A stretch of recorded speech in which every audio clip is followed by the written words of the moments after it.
जय राम जी की। कैसे हैं आप? अपना ख्याल रखिए, सुरक्षित रहिए। कोरोना संक्रमण काल में जब तक आवश्यकता ना हो, घर से बाहर ना निकलिए। कोरोना को हराने का ये सबसे आसान और अचूक रास्ता है। अगर कोई ज़रूरतमंद है, आपको पता चलता है, भले से वो आपका नाते रिश्तेदार नहीं है, तो आपदा में अवसर तलाशिए, विकल्प बनिए उसकी सहायता का। परमपिता परमेश्वर न जाने कितने प्रकार की परीक्षाएं लेता है। ये मान लीजिए ये भी परीक्षा की घड़ी है और हमें इस परीक्षा में खरे उतरना है। अपने इष्ट की आराधना करते रहिए, उपासना करते रहिए, क्योंकि जब हम शरणागत हो जाते हैं प्रभु के, तो बड़े सकारात्मक हो जाते हैं। और सकारात्मक होना विषम परिस्थितियों में हमें जीतना सिखाता है। बहुत छोटी सी बात लेकिन बड़ी महत्वपूर्ण।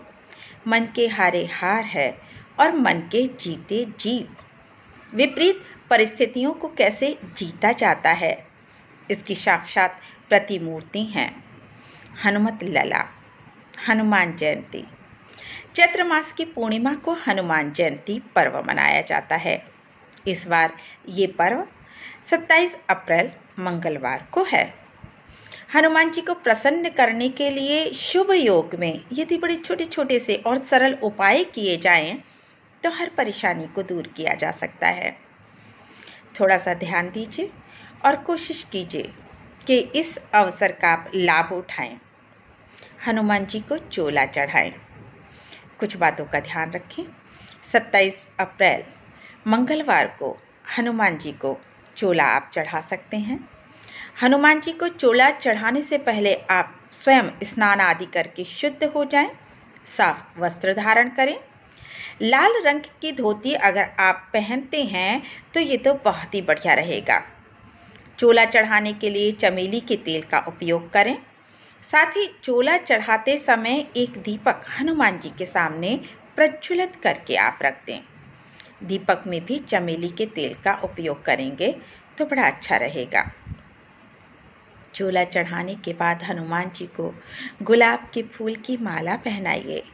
केवड़े का इत्र हनुमान जी की मूर्ति के दोनों कंधों पर थोड़ा थोड़ा सा छिटक दीजिए। अब एक साबुत पान का पत्ता ले लीजिए और उसके ऊपर थोड़ा सा गुड़ रख लीजिए, चना रख लीजिए। हनुमान जी को भोग लगाइए। भोग लगाने के बाद उसी स्थान पर थोड़ी देर के लिए बैठ जाइए। बैठकर तुलसी की माला से आप मंत्र का जाप करें। कम से कम 5 माला आप अवश्य जप लें। मंत्र जो आप सब जानते हैं, राम रामेति रामेति रमे रामे मनोरमे सहस्रनाम ततुल्यम राम नाम वरानने। अब हनुमान जी को चढ़ाए गए गुलाब के फूल की माला से एक फूल आप ले लें। उसे एक लाल कपड़े में लपेटकर अपनी तिजोरी में या वहाँ रख दें जहाँ पर आप अपना धन रखते हैं। इससे अगर किसी के साथ धन संबंधी कोई समस्या चल रही है तो वो हल होने के योग बनने लगेंगे। एक छोटा सा और सरल सा उपाय बड़ के पेड़ का है। बुधवार की सुबह स्नान करने के बाद बरगद के पेड़ का एक पत्ता आप तोड़ें, उसे साफ पानी से धो लें अच्छी प्रकार, भली प्रकार। अब इस पत्ते को कुछ देर हनुमान जी की प्रतिमा के समक्ष रखें और इसके बाद इस पर केसर से लिख दें श्री राम। अब इस पत्ते को अपने पर्स में रख लें। साल भर आपका पर्स रहेगा पैसों से भरा पूरा। और अगली होली आने पर इस पत्ते को आप किसी नदी में प्रवाहित कर दें और इसी प्रकार से एक और पत्ता आप मंत्रों से अभिमंत्रित कर अपने पर्स में पुनः रख लें। एक और बहुत छोटा सा और सरल सा उपाय अगर आप कर सकते हैं तो करें। घर में स्थापित करें पारद हनुमान जी की प्रतिमा। आप अपने घर से पारद हनुमान जी की प्रतिमा की अगर स्थापना करते हैं तो बड़े शुभ संयोग बनते हैं। पारद को रसराज कहा जाता है। पारद से बनी हनुमान प्रतिमा की पूजा करने से बिगड़े काम भी बन जाते हैं। पारद से निर्मित हनुमान प्रतिमा को घर में रखने से सभी प्रकार के वास्तु दोष स्वतः दूर माने जाते हैं। साथ ही घर का वातावरण भी शुद्ध हो जाता है। प्रतिदिन इस प्रतिमा की पूजा करने से किसी भी प्रकार के तंत्र का असर घर पर नहीं होता और न ही साधक पर होता है। और एक विशेष तथ्य ये भी है कि यदि किसी को पितृदोष हो तो उसे प्रतिदिन पारद हनुमान जी की प्रतिमा की पूजा करनी चाहिए। इससे पितृदोष समाप्त हो जाता है। एक बहुत छोटा सा और सरल सा अन्य उपाय, सांध्य वेला में शाम को हनुमान जयंती पर आप समीप के किसी हनुमान मंदिर में जाएं, हनुमान जी की प्रतिमा के समक्ष एक सरसों के तेल का और एक शुद्ध घी का दीपक जलाएं। इसके बाद आप वहीं बैठ जाएं, हनुमान चालीसा का पाठ करें। हनुमान जी की कृपा पाने का ये एक अचूक उपाय है। करें राम रक्षा स्तोत्र का पाठ। सुबह स्नान आदि करने के बाद हनुमान मंदिर में जाएं और राम रक्षा स्तोत्र का पाठ करें। इसके बाद हनुमान जी को गुड़ और चने का भोग लगाएं। जीवन में यदि कोई समस्या है तो उसके निवारण के लिए भी आप प्रभु से प्रार्थना करें।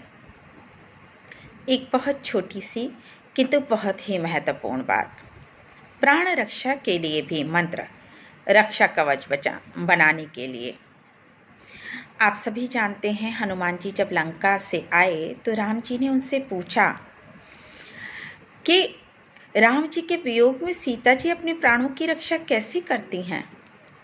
तो हनुमान जी का उत्तर था, आप भी इसका स्मरण कर लें। अगर आपके घर में कोई अति अस्वस्थ है, बहुत डॉक्टर्स को दिखाया, कोई दवाई काम नहीं कर रही है, ऐसे व्यक्ति के प्राणों की रक्षा के लिए इस मंत्र से आप यदि हनुमान जी का पूजन करें, उपासना करें तो प्राण रक्षा के रूप में, ये कवच के रूप में काम आता है, ऐसी मान्यता है। तो सीता जी ने अपने प्राणों की रक्षा कैसे की, ये हनुमान जी के वचन कुछ इस प्रकार हैं। नाम पाहरु दिवस निसि ध्यान तुम्हार कपाट, लोचन निज पद जंत्रत जाहि प्राण के ही बाट। इसका अर्थ ये है, नाम पाहरु दिवस निसि, सीता जी के चारों तरफ आपके नाम का पहरा है, क्योंकि वो तो रात दिन प्रभु आप ही के नाम का जप करती हैं, सदैव राम जी का ही ध्यान धरती हैं और जब भी आंखें खोलती हैं तो अपने चरणों में नज़र झुकाकर टिकाकर आपके चरण कमलों को याद करती नजर आती हैं। जाहि प्राण के ही बाट, सोचिए कि आपके घर के चारों तरफ बहुत टफ सी सिक्योरिटी है, कड़ा सा पहरा है, छत पर, ज़मीन पे, हर तरफ कोई नहीं घुस सकता, कोई नहीं आ सकता, सारे रास्ते बंद हैं, तो क्या कोई चोर अंदर आ सकता है? ऐसे ही सीता जी ने सभी ओर से राम जी का रक्षा कवच धारण कर लिया। इस प्रकार वो अपने प्राणों की रक्षा करती हैं। तो ये मंत्र श्रद्धा के साथ आप जपेंगे तो प्राण रक्षा कवच के रूप में इसकी मान्यता है। रक्षा कवच बनाने के लिए कुछ खास नहीं करना, दिन में 3 से 4 बार शांति से बैठ जाइए। हाँ, ये आपको ध्यान रखना है कि आप अशांत मन से ये कार्य करेंगे तो सिद्ध नहीं हो पाएगा, बड़ा शांत। और हनुमान जी की पूजा में तो यदि क्रोध है तो आप पूजा को थोड़ी देर के लिए विलंब से कर लीजिए, मन शांत होना चाहिए, आप शांत होने चाहिए। दिन में 3-4 बार शांति से बैठ जाइए, 2-3 मिनट मन ही मन होठों से स्मरण कीजिए, फिर शांत हो जाइए। ऐसी धारणा कीजिए कि मेरे चारों ओर भगवान के नाम का घेरा है और चारों ओर प्रभु के नाम का घेरा मुझे सुरक्षित कवच और आवरण प्रदान कर रहा है, मेरे चारों ओर घूम रहा है और भगवान के नाम का घेरा मेरी रक्षा कर रहा है।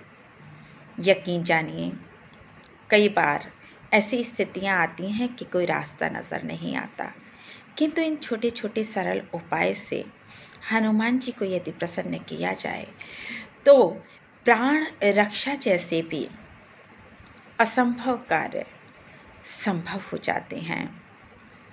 रखिए अपना ख्याल, अपने लिए, अपनों के लिए। जय राम जी की।